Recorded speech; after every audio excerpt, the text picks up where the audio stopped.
And where in the world do you think you're going? I heard a voice ask as I tried to open the door. Oh no, my plan had failed before it could even begin. Don't tell me you're disobeying us and trying to sneak off to that party, even after we've warned you not to. My parents stood on the staircase and glared at me. I was trying to sneak off to a friend's birthday party, but... Of course she was trying to sneak out. What other reason could she have? For Christ's sake, Angela, it was a rhetorical question. My dad explained, rolling his eyes. Whatever. I opened the door and started leaving, drawing their attention back to me. If you guys don't mind, I'll be leaving first, I said, bowing down in true Korean style as I tried to confuse them and escape to the party. My mom shook her head. Back to your room right this moment. I sighed and started walking towards my room. And young woman?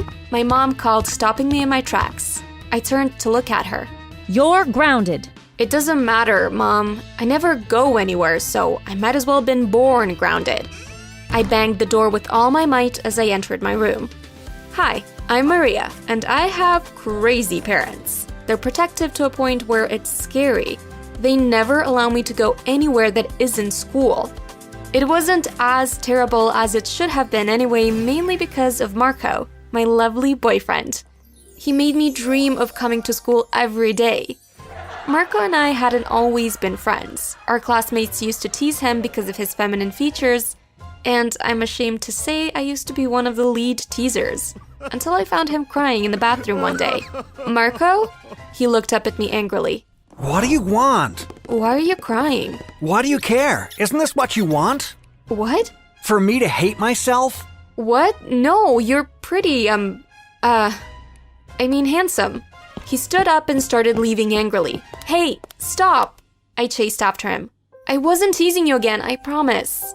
Then what was that? Look, you may not look like the average guy, but you look great, always. Better than most guys and girls even. Your facial, feminine features make you look lovely. So why do you and the others tease me every day? Maybe they're just jealous. We both laughed. A few months after our encounter in the bathroom, we started dating, and Marco made school the best thing that ever happened to me. Like and subscribe if you want to have a partner who can make life worth living, even when you feel like giving up. Our relationship was going great until somehow my parents found out about it. We are very disappointed in you. My dad said, shaking his head. After everything we've done for you, you still went ahead to blatantly disobey us and drag our family name in the mud. What? Are you guys saying this just because I'm in a relationship? I asked, unbelief written all over my face. Just. My dad patted my mom's shoulder a few times, calming her down. We refuse to sit quietly and watch you destroy your future just because you want to date some boy. We are moving this week. What? And that was it. Next thing, I was on a plane with my parents, traveling halfway across the country. My parents were changing cities just because they didn't want me to date. That was how crazy they were. I was enrolled in an all-girls school that was considered safe by my parents. It was sad and lonely, but it got better over time, and I was able to make a few friends. About a year later, a very peculiar new girl joined our school. She was a loner and didn't want to socialize, but the girls in school had a welcoming tradition of flocking around new enrollees until they knew every single thing about you. This new kid gave information sparingly, making her a mystery, but this didn't make the girls stop bothering her. If anything, it intrigued them and made them want to know her more. One day, I found the new girl crying in the bathroom, and a heavy wind of déjà vu hit me. I remembered Marco and felt really sad. I sat beside her and she immediately jumped up, trying to run away, but I was able to catch her in time. What do you want? I couldn't explain it, but somehow, that question made my heart beat rapidly. What's your name, new girl? Jean. Janae? I laughed. Are you sure? It took you quite a while to remember your own name. Janae laughed too. Well, you made me nervous, so my head went blank for a few seconds. We laughed together. I'm sorry if I made you nervous or uncomfortable. That wasn't my intention. And I'm sorry about the girls here. They're all crazy like that. Keep ignoring them and just give it some time. They'll get tired and stop bothering you. Looks like you're talking from experience. I am. Janae smiled widely, making my heart beat faster once again. Is everything all right? Did I say something wrong? Absolutely not. Your smile just reminds me of someone. Who? My ex-boyfriend, Marco. Oh, what happened between you two? My parents happened. I'm sorry, I don't want to talk about it. I stood up. I'll be leaving now. I quickly left before Janae could object. Over time, Janae and I became good friends, but she never stopped being weird or secretive. She always managed to pry information from me, and I was happy to share, but when I asked her about herself, she simply shunned me. It was so annoying. My parents traveled one day, and I was so bored. After trying to watch a movie and still ending up bored, I decided to pay Janae a visit. I got her address from the principal's daughter and snuck in her room window, wanting to give her the shock of an eternity. I hid in the shadows and carefully waited for the running water to cease and for Janae to leave the bathroom so I could pounce on her and shock her. But once the doors of the bathroom flung open, I ended up being the one who received the shock of an eternity. Ah! I screamed as I ran straight for the window, jumped up and bolted. Janae spotted me and started chasing me, but I ran like my life depended on it, so she couldn't catch up to me. Janae tried to talk to me in school, but I always avoided her.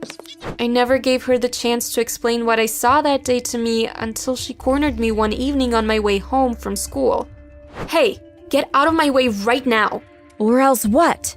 I'll call the cops on you and report you as a stalker. I'll get a restraining order on you and I'm sure you'll go to prison. Janae bowed down her head in defeat. I'm not stalking you, Maria. This is a huge coincidence. Yeah, sure. Following me halfway around the country, pretending to be a girl just so you could attend the same school with me, getting close to me and all that? Don't you think these are psychotic behaviors, Marco? I'm sure you must have figured out what I saw in Janae's house that fateful day. I was still hiding in the shadows when Janae came out of the shower, only in boxers. She was drying her hair, and once I saw up close, I realized that Janae was definitely not a girl. Janae was just Marco, pretending to be a girl. I didn't know you attended here. Heck, I didn't even know what city you traveled to. Look, I can explain everything. Just follow me home, or let's go to a private cafe to talk if you don't want to come home with me. I'll clear things up, I promise. I agreed to follow Marco to his house to talk, but I told him I forgot something in my locker, went back to school and stuck a note in my locker saying, "If anything happens to me, Janae did it.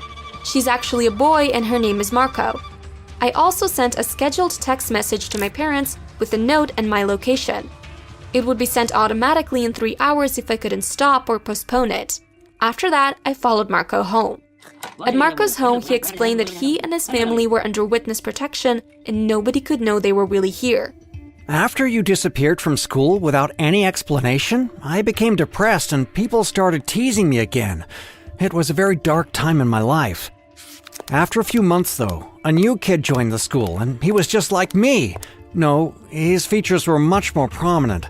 As a result of this, everyone stopped teasing me and focused solely on him. I felt bad for him, so I befriended him and tried to protect him. That's very noble of you, Marco. Thanks. I went to visit him one night and had to hide when his father entered his room. I snuck out when his father wasn't looking and wandered the halls of the big house trying to find an exit. I got lost and found myself in his father's office, where I found documents revealing that his father was a government minister who'd been stealing truckloads of money from the government and killing whoever got in his way. I took the documents and ran out of the house. That was the beginning of my troubles. Marco explained that he tried to report to the police but realized they were on the minister's payroll. The cops tried to seize the documents for him, but he was able to escape and run home, where he was immediately kidnapped alongside his parents. Fortunately, the CIA caught the kidnappers and released him and his family, fleeing with them to an unknown location. That was how he found himself in a new city, pretending to be a girl in an all-girls school. I recognized you immediately, but I couldn't tell you the truth because I didn't want to put you in danger too. I tried my best to avoid you until you found me crying in the bathroom and comforted me just like old times. I couldn't avoid you anymore after that day because I still loved you, but I just couldn't tell you the truth. No wonder I kept feeling weird that day. I guess my heart knew what my brain couldn't figure out at the time. You're a great actor, Marco. If I may say so myself. We both laughed. I promised to keep your secret. He smiled. I know you will. Thank you, Maria. I love you. I love you too. Marco and I started dating again, and it was even more exciting now because my parents were none the wiser that I was back with the reason why they moved halfway across the country. It was great, but our happiness was about to be cut short.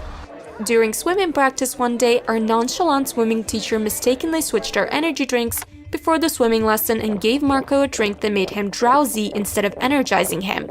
Weak and confused, Marco, thinking he was a guy, went into the bathroom meant for male security guards alone, and this was how it was discovered that he was actually a guy. His secret was out, and now he had to tell the whole school the truth. The school staff were enraged at first and wanted to expel him immediately. But I convinced them that if they were going to expel him, they should just as well kill him because withdrawing him from school would mean putting his and his family's lives at risk. I explained the danger Marco was in, the fact that he was under witness protection, and why he had to pretend to be a girl. They felt bad for him and decided to let him stay. Unfortunately, once my boy-hungry female classmates discovered that there was a real guy amongst them, they went mad and started fighting over him. They didn't even care that he was already in a relationship with me. All they wanted was for Marco to leave me and date them. Most of these girls had never had a male friend before, so they went bonkers. What hurt me the most was that Marco embraced the attention and love from our classmates because he wasn't used to it. He even tried to date some of the girls in secret. Once I discovered this, I quickly called off the relationship, but Marco didn't let me go. He begged for forgiveness and a second chance, but I wasn't sure I was ready to give my heart back to him. After a few months, I noticed that he really had changed and had started avoiding all the girls in school once again, so I decided to give him a second chance and our relationship grew stronger. One day, a few strange and scary-looking men came to our school with Marco's pictures. We're looking for this boy. Have you seen him? We hid Marco far away and explained to the strange men that this was a girls' school. So it was confusing why they were searching for a guy in an all-girls school. The men were embarrassed. This young man is a terrorist, and if you harbor him, you become a terrorist too.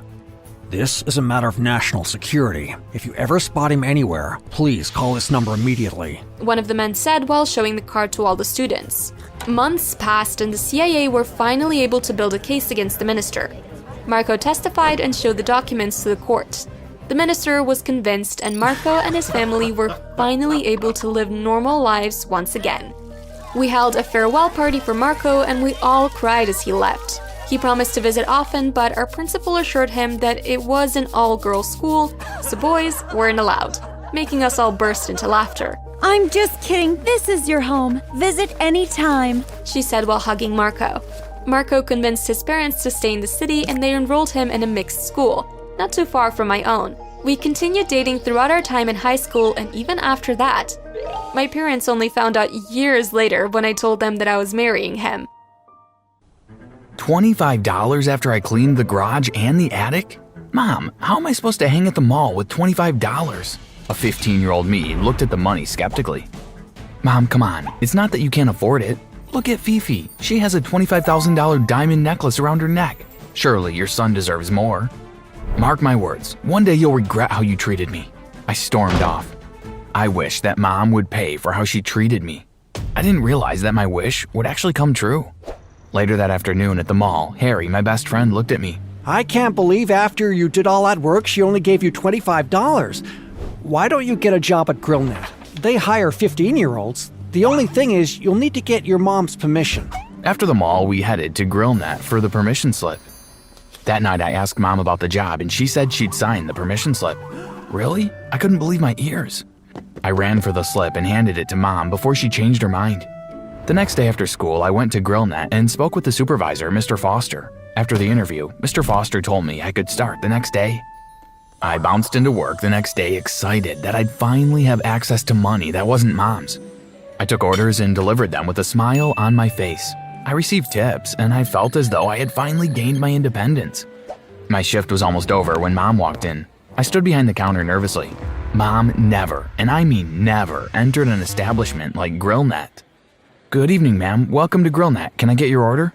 Can I get a number 4 and a number 9? That'll be $23.50, ma'am. I smiled. Mom paid, and I watched as she sat daintily at one of the booths. I prepared Mom's meals and delivered them with a smile. Her first complaint was the fries were too cold. Then, the meat was uncooked. She even opened her burger and said there was a fly wedged in her lettuce. This food is unacceptable. I'd like to speak to the supervisor. Mom said loudly, and a few staff and customers looked in our direction. Mr. Foster was called, and I stood there as Mom complained about everything. The service, the food, and she even said my shirt was tucked in too tight. Mr. Foster turned to me and said he couldn't keep me on the job, and he hoped I got something more suitable to my skills. Mom smiled smugly and walked out the door. As I stood there, I realized there was nothing I could do about Mom controlling my life and how I got money.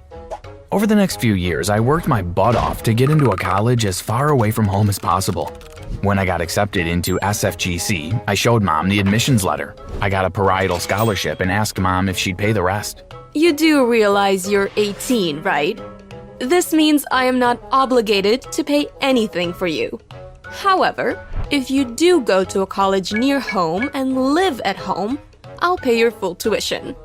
That night, I sat on my bed and wondered how I was going to pay tuition without Mom's help. After breakfast the next day, Mrs. Dolly called me to the kitchen. So, have you decided what you're going to do for tuition? I'll get a job. Many college students do it. If they can do it, so can I. Mrs. Dolly walked to the kitchen drawer, opened it, and handed me an envelope. Let's make a deal. You focus on your education and maintain a 3.5 GPA, and when you get your first real paying job, you can pay me back. I opened the envelope, and there was the other half of my first year of tuition. I hugged Mrs. Dolly and told her that I wouldn't let her down. When I left home for college, I severed all interaction with Mom. Mrs. Dolly and I chatted every day, and she even sent me money every month. Time flew, and during my last year at college, Mrs. Dolly called me flustered. Miles, you need to come home. It's your mom. I'll explain everything when you get home. Immediately, I spoke with the dean, and he told me to keep him posted in case I needed to defer any of my classes. Mrs. Dolly refused to tell me what happened to Mom over the phone, and even though Mom and I never got along, I didn't want anything bad to happen to her. Mom, Mrs. Dolly! I entered the front door and called out. No one answered. I dropped my luggage in my bedroom and went in search of Mom. I found her in the office. I knocked lightly on the door. Hey, Mom. What are you doing here? Mom didn't look up from the document she was writing on. I came to see you. Are you feeling okay? I walked closer to her. I'm fine. I need to get work done. Please, get out. Without saying another word, I walked out of the office and went in search of Mrs. Dolly and found her in the kitchen. Oh, Miles, you're home. She ran and wrapped her arms around me. Mrs. Dolly, what's going on? Mrs. Dolly looked at me and closed the kitchen door before she responded. I'm worried about Mrs. Fenton. Mrs. Dolly went on to tell me that Mom had some bizarre experiences, which started about a month ago. She said it started with Mom forgetting where she placed things. Then it was seeing and hearing things that weren't there, including Fifi's bark. Do you think Mom is having a breakdown because of Fifi's death? Fifi passed away a month ago. Do you think they're related? I think they are. Let's discuss it further tomorrow. I had a long drive. I'm bushed. I went to my bedroom and left Mrs. Molly in the kitchen. My heart jumped out of my chest, and I was startled out of my sleep. Mom! Half asleep, I stumbled towards Mom's room, yanked open the door, and ran in. Mom screamed frantically with the sheets over her head. A few seconds later, Mrs. Dolly entered the room. I went over to Mom and slowly moved the sheets from her face. It was pale. Mom, what's the matter? Over there, by the window. Mom pointed shakily. I looked across by the window and back at Mom. Mom, there isn't anything there. There was someone there! She screamed. I walked towards the curtain and pulled it back, but no one was there. I checked under Mom's bed and even her closets. Still, no sign of the mysterious man. I gently pulled Mrs. Dolly to the side. Is there anything you can get to calm her so she can sleep? Mrs. Dolly nodded and hustled downstairs. She returned a few minutes later with a cup of chamomile tea. Mom took the tea and drank it slowly. I told Mrs. Dolly I'd stay with Mom until she fell asleep. With a worried look on her face, Mrs. Dolly left the room. The next morning, I felt someone shake me gently. Come down for breakfast. Let Mrs. Fenton sleep in. I followed Mrs. Dolly to the kitchen where I sat by the table, and she placed a cup of tea in front of me with a pile of pancakes. Miles, what are we going to do? I can't stay here indefinitely. I have to go back to school. How about we hire a nurse? That way you aren't burdened with the extra work and I can attend college. Later that day, when Mom went out of the house to see about business, Mrs. Dolly and I quickly arranged a few interviews. We chose two sisters, Rose and Daisy. Both had a few years of experience in the field. Once everything was arranged at home, I headed back to school. 2 weeks went by and everything was going great.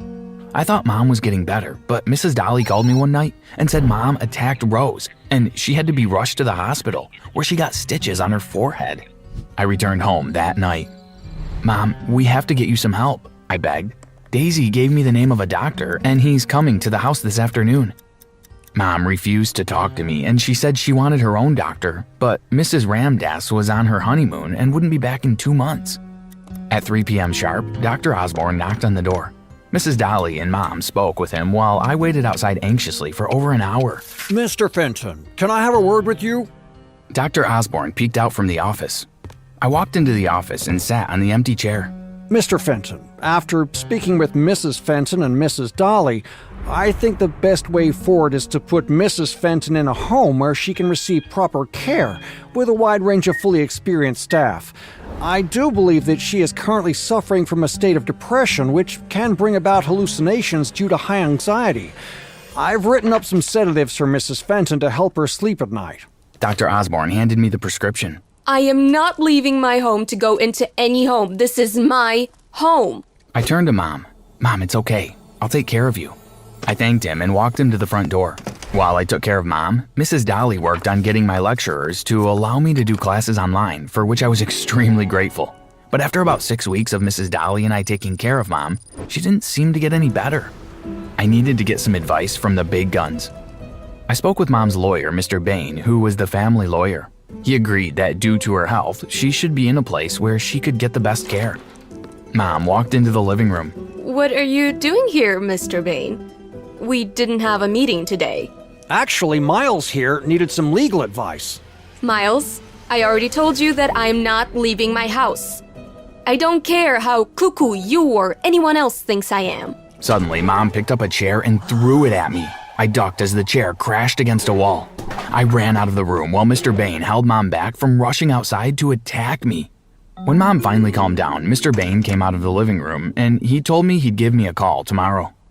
Mrs. Dolly walked him to the door while I locked myself in my room away from any more of Mom's tantrums. After a few more episodes in the next 2 weeks, Mr. Bain and I decided to take legal action. Everyone who was in close proximity to Mom over the past 6 months testified in a court of law in front of a judge. I'm sorry, Mrs. Fenton, but given all the information presented in this case, I have no choice but to give your son legal rights to you and your estate until you're able to take care of them once more. You can go to a senior citizen's home or you can go to a mental institution. After, Mom decided to go to the senior citizens home. And over the next few days, Mrs. Dolly and I did some research online of the finest senior homes in the country, until we found the perfect one for Mom. Welcome to Cadine's retirement home. I'm Cadine Francois, the head nurse of this facility. Cadine gave Mom, Mrs. Dolly, and me a tour of the home before Mom was shown her quarters. Mrs. Dolly told Mom she'd visit her every weekend, and she left the room. I'll leave you two to say goodbye. Kadim smiled and walked out of the room. I hugged her and whispered in her ear, "I told you one day you'll regret the way you treated me. Goodbye, Mother." I pulled away from Mom's embrace and smiled smugly as Mom's eyes widened. I exited her room. I gave Mrs. Dolly a month's vacation and a $100,000 bonus. I told her it was for everything she ever did for me as a child, and she earned it. I also felt guilty for what I had put her through over the past months. You see, it wasn't by chance that things occurred as they did. Fifi was the only natural event that occurred, and my friends and I planned around it. Remember my childhood bestie, Harry? Well, he's doing a major in tech and a minor in robotics at college, and this gave him the perfect time to practice his skills. We wired the entire house with cameras, speakers, and projectors that created illusions, so all those sounds and things Mom was seeing was all Harry. Daisy and Rose were actual college friends of mine who needed some cash to plan their wedding after college. But we still needed someone to give paperwork that looked legit to the court, and that's where Mom's lawyer came in, Mr. Bain. I told Mr. Bain that once he helped us and things worked out, I'd pay him $10 million for his time. He jumped at the chance, since Mom had been underpaying him since Dad died. Everybody got what they wanted, and I thought that my story ended there. I mean, what else could a guy my age need? One afternoon, while I searched through Mom's documents, I found one that stated Mrs. Dolly was my real mother. I couldn't believe it. Was this the reason Mom treated me horribly all those years? Not wanting to spoil Mrs. Dolly's vacation, I waited until she returned to question her about the document. I was your father's first wife. When he divorced me, he told me that he would take my son away and I'd never see him again. I begged him not to. He said the only way I'd be able to see my son is if I worked for him. But I could never tell you the truth. I was very young when I had you, and I wanted to tell you the truth when you reached 18, but your mother wouldn't allow it, and she threatened to make sure I'd never work in the city or see you again. So I did what I had to do. I hugged Mrs. Dolly and we cried together. I couldn't believe for all these years I had my own guardian angel. I told Mrs. Dolly that as of today, she'd have nothing to worry about, and I'd take care of her for the rest of her life. Sometimes in life, you have to shift things in your favor, but the best things in life come unexpectedly. Can you believe that I became a mom at age 12? 12! At age 12, I'm supposed to be obsessed with clothes and makeup, maybe a boy or two, but being a mom wasn't on my to-do list. And yet, here I am. Please watch the rest of this video to find out about my crazy story. You see, at age 12, other children have a mom to take care of them, but I had to take care of my mom. Oh, you thought I had a baby. No, but at age 12, I did have more responsibilities than any 12-year-old should have, like babysitting my mom and taking care of the household. I never knew my dad, so mom and grandma were the ones who took care of me since I was a child. Being an only child, whenever I asked for anything, they just gave it to me. And that included food. Lots of it. Mom and I were on the chubby side, and I was happy that Mom didn't force me to exercise and go outside and play like any of my friends. I mean, running outside made me so sweaty and itchy. I preferred to be inside, in the AC, watching TV while I munched on a snack. My world turned upside down when I was about 10 years old. While Mom was returning home from the grocery store, she got into a car accident. Mom lived, but the accident caused permanent nerve damage to her left leg. After 10 minutes of standing or walking, Mom's leg hurt and she'd have to wear her compression stockings to ease the pain. Over the next few months, Mom gained a lot of weight since she couldn't move around as much as she wanted. Then, to make matters worse, later that year, Grandma passed away. Mom ate her sadness away. The more she ate, the less she worked, until one day she was fired. Mom signed up for welfare, and at this time she was about 450 pounds, and so began my journey of taking care of my mom at the tender age of 12. I knocked on Mom's door and peeked inside. "Morning, Mom. Pancakes and sausages for breakfast." Thanks, Nikki. Mom took the tray from my hands. While Mom ate, I got ready for school. After I got dressed, I'd help Mom get dressed, which meant I used a wet cloth and wiped Mom's back and the folds in her legs. Once Mom was dressed, I'd kiss her and head to school. After school, I'd prepare dinner and help Mom with her rag bath before I headed to my bedroom and started my homework. Life changed drastically for me. I lost my friends, my nice clothes became tattered and torn, and many days I'd go to school with only half a sandwich. Mom no longer had the money for snacks. I began eating alone and spending the rest of the lunch break in the bathroom away from the children who made fun of me. On my way home after school one day, I stopped by a mini-mart about 2 blocks in the opposite direction of where I lived. If I couldn't get the snacks from Mom, I'd get them one way or another. I walked around the store for a few minutes and I looked over before stuffing a few snacks in my jacket. As I passed the freezer with drinks, someone called to me. Hi. It was a police officer. He held a drink in his hand. "Hi." I passed by quickly, but he held my arm. My heart skipped a few beats. Is there something you want to tell me? He raised an eyebrow. I shook my head and attempted to get away. Open the jacket. Tears streaming down my face as I opened my jacket and the snacks fell out. "Please, I won't do it again. Please let me go." The officer picked up the snacks from the ground. Follow me. He went to the cashier and you wouldn't believe what he did. He paid for the snacks and handed me the bag. The cashier handed him the change and we walked out of the mini-mart together. He opened the back door of the police car that was parked at the front of the mini-mart. Get in. Without a word, I hopped into the car. The officer got behind the wheel and asked for my address. A few minutes later, we pulled up to my house. The officer got out and opened the door for me. I looked at him. "Do you really need to walk me to the front door?" He nodded and smiled.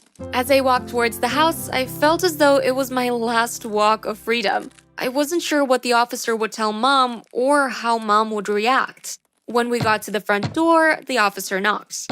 "Oh, I forgot to tell you, Mom isn't home." The officer ignored me and knocked again. "See? I told you, she's not home." Just then, Mom opened the front door. Not home, huh? The officer looked at me before he turned to address Mom. Patrick Jackson? Mom smiled. Kellyanne Guy? Yes. Oh my goodness. I haven't seen you since high school. Mom looked in my direction. What are you doing with my daughter, Nikki? Officer Jackson told Mom the events that happened at the store. Mom looked at Officer Jackson apologetically. I'm so sorry that it happened. I blame myself for not being able to provide for her as I should. Please, let me pay you back. It's okay, Kellyanne. I'm just glad I'm the one who saw her and brought her home. It was nice seeing you. Maybe we can go and grab a coffee sometime. Mom thanked Officer Jackson again before he left, and Mom closed the door. Mom didn't even look at me. I didn't see Mom for the rest of the evening. I knew what I did was wrong. I wrote Mom a letter to apologize, and I told her that I will never do it again. After writing the letter, I slipped it under Mom's door. Next morning, I knocked on Mom's door and opened it. "Good morning." Mom sat up in bed and patted the space next to her. I walked to the bed and sat next to Mom. You know what you did was wrong, right? I nodded. Mom held my hand. What I did was also wrong. I shouldn't have allowed myself to reach this stage. You are only 12 and I have placed too much responsibility on your shoulders. I'm sorry. Do you forgive me? I nodded and hugged Mom. I've decided to do a tube video and reach out for help. "Oh, Mom, I'm so proud of you. Maybe we can do this together." I smiled. That afternoon after school, I helped Mom with her video, uploaded it, and we waited. I checked the comments the next morning.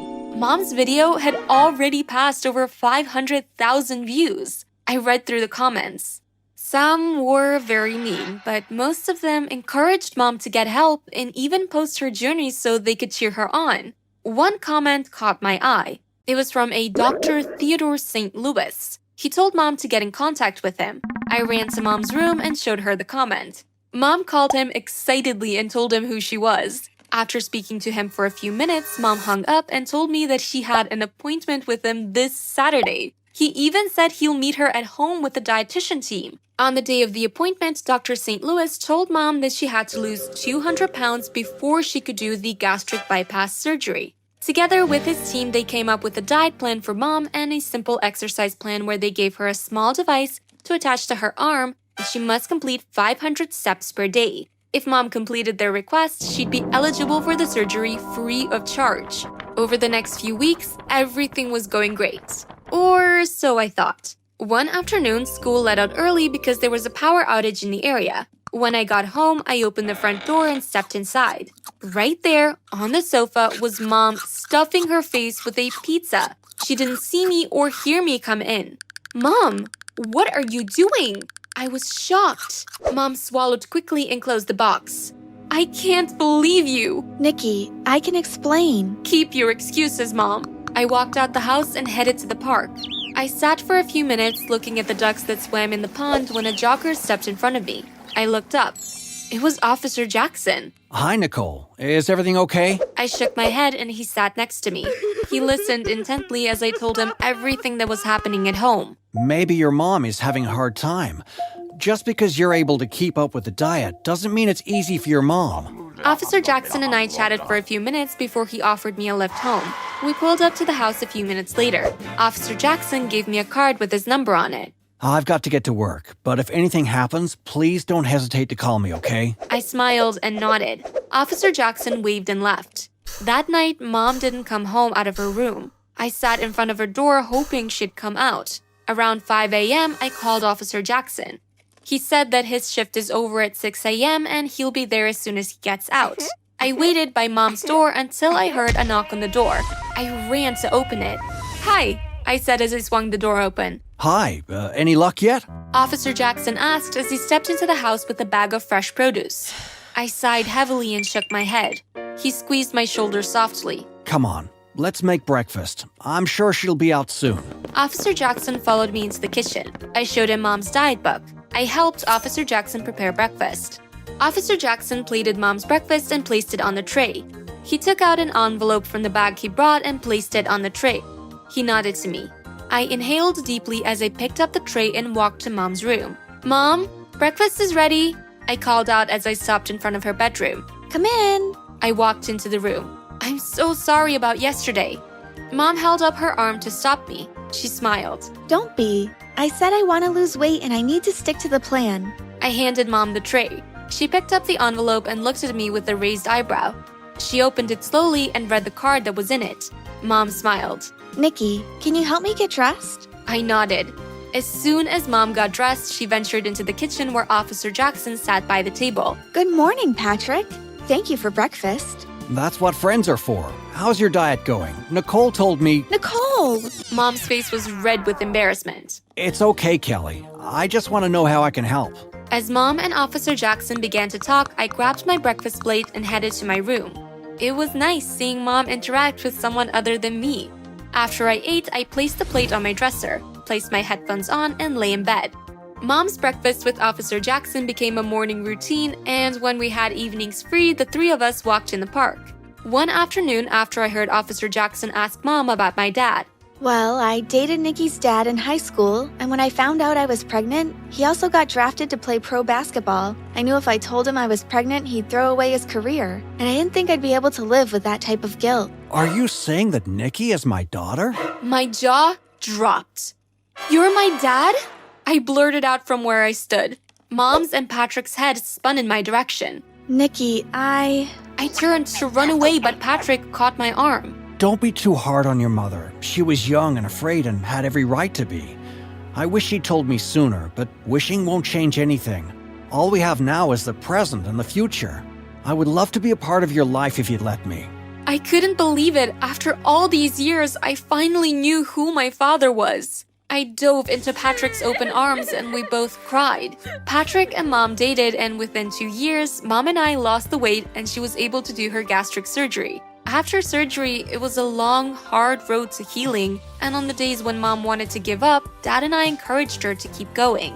On their 3-year anniversary of dating, Patrick proposed to Mom and she said yes. A few months later, Mom and Patrick had a beautiful small wedding. When I was 16, Mom gave birth to a bouncing baby boy. One night, Mom got a call that Patrick got into a terrible accident on the job. Mom called the babysitter, and as soon as she arrived, Mom and I rushed to the hospital. Mrs. Jackson, your husband has lost a lot of blood and we need a donor. "I'm his daughter. I'll be his donor." Before Mom could disagree, I was whisked away to the blood bank.